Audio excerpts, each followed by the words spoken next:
you know, and so people can start reading books, um, listening to podcasts, taking this as a lifelong practice. Yeah. You know, it's not like a lot of, where do I start? Where do I start? Where do I start? And people are jumping right in there. There's no microwave approach to anti racism.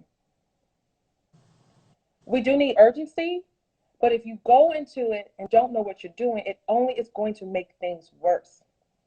And so it's just like trying to, you know, when you do if you're going to prepare for a marathon, which I don't run, I don't like running. It never feels good to me. But for people who run, good for you. But when you wake up one day and like, you know what, I'm gonna run a marathon. You don't get out there the first day and run 23 miles or however long the marathon is. People who run marathons, go ahead. You don't just do it in the first day. You condition, you train, and all of it is not quite fun. It's a commitment, it's a daily practice, it's choosing certain things over what you prefer to do. And that's why my program is called Unity Over Comfort. You know, it's a daily practice. Anti racism is a daily practice of choosing what is right over what is convenient. You choosing what is right over what is comfortable. It's a daily practice, and you're not going to get it perfect, and no one is expecting you to, you know. And so I think that people also need to understand what it is that we are fighting for, and it's our humanity. It's to have the full and complete social, political, economical integration into society, the very thing that Abraham Lincoln said that he was never for. He directly said that, and the very thing that we know that the white collective is also not ready for, because the way in which there has been repeated, consistent efforts and attempts to maintain a system of slavery by another name. Hmm. You know, and so I think people just really need to also understand you start with yourself, but that it can't just stick within you. It needs to extend outside into your relationships, into your local community, into the systems you engage in, and the larger systems. It's all of it, but you go with you everywhere you go. So it has to start with you and remain in you and extend out, constantly interrogating yourself, because it's everywhere we go. It's in everything we do. So you're going to have to constantly be very aware of yourself. And that takes practice.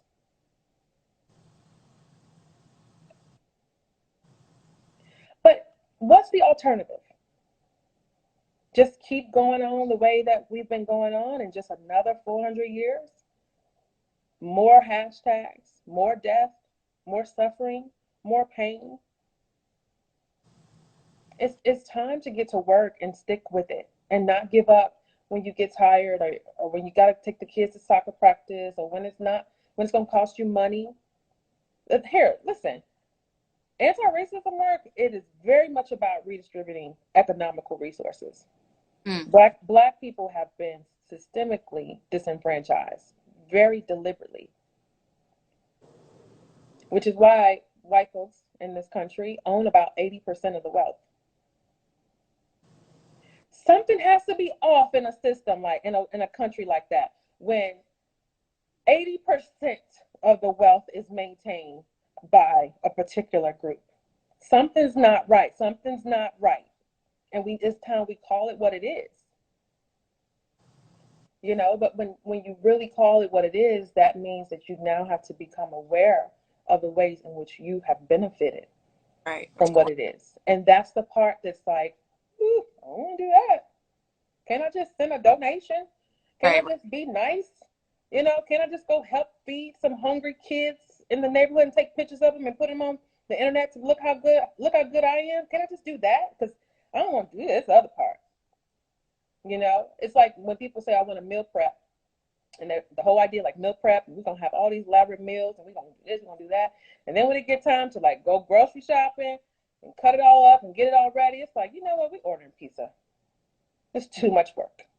The idea of unity, the idea of all people having equal protection under the law, the idea of all people being actually treated as equal, it sounds good.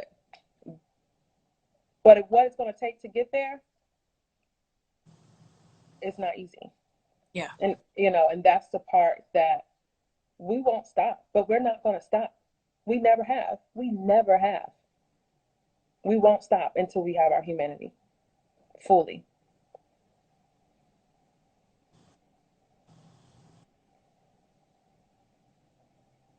That's I need a mic.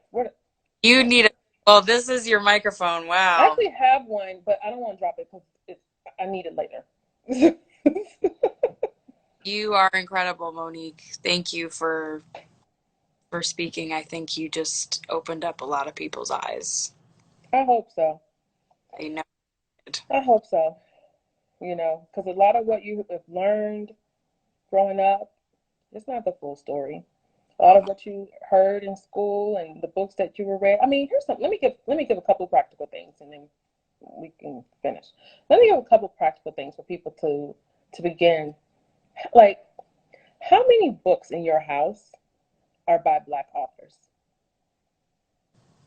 How many movies have you watched in the last few weeks that were created by Black people and centered Black stories? How many clothing brands do you support that are ran and operated and owned by Black folks? How many restaurants do you support that are ran and owned by Black folks? Not white folks who like to do a spin on Southern cuisine, sure. the very thing that Black folks created from scraps that white people wanted to give us, and then you turn around and appropriate it and call it your own. So how many people on your Instagram do you follow that are Black women?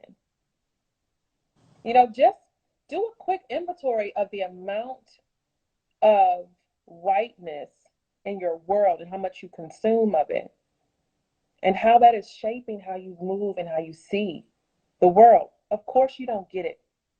Of course, you don't understand why we're angry. We're angry because we're oppressed. You would be too. Did we not see the white folks out there protesting for a haircut? Here we are protesting to live and to breathe. Yeah. Yeah. And so just do a quick little inventory. Go look at your bank account. How much money have you spent in Black businesses and put into Black communities? Chances are you're going to uncover some things that, again, going to make you uncomfortable. But don't get mad at me. Yeah. That's a place for you to get honest with yourself and say, okay, what am I going to do to change this? And begin to take that next step. Start with a class, start with a program, do something, and then also support initiatives and moves in your community. It's not one or the other, it's all of it. It's all of it.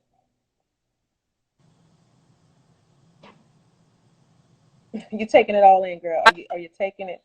You're I taking it in. it's just you're making a lot of I mean it's you're spot on.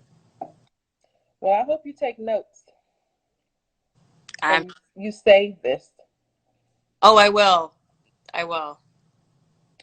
because this worked for you too. Absolutely. You right in here with them.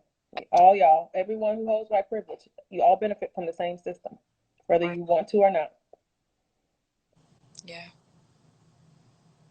Thank you. Thank you for coming on here and speaking. Really, I that was very enlightening. I appreciate you inviting me, and I just again want to remind people to go to fightforbrianna.org, Yep. share her story, take an action. If you do nothing else today, go and do something that will specifically be aligned with accountability, Mm. so that her voice, her pain, her legacy is not erased, it's not silenced. Say her name. She did not deserve that. We do not deserve this. And we're going to make sure that we keep fighting until things change and we get our full and total humanity as we deserve. As you deserve. Thank you so much, Monique. Thank you. Thank you for having me. Of course.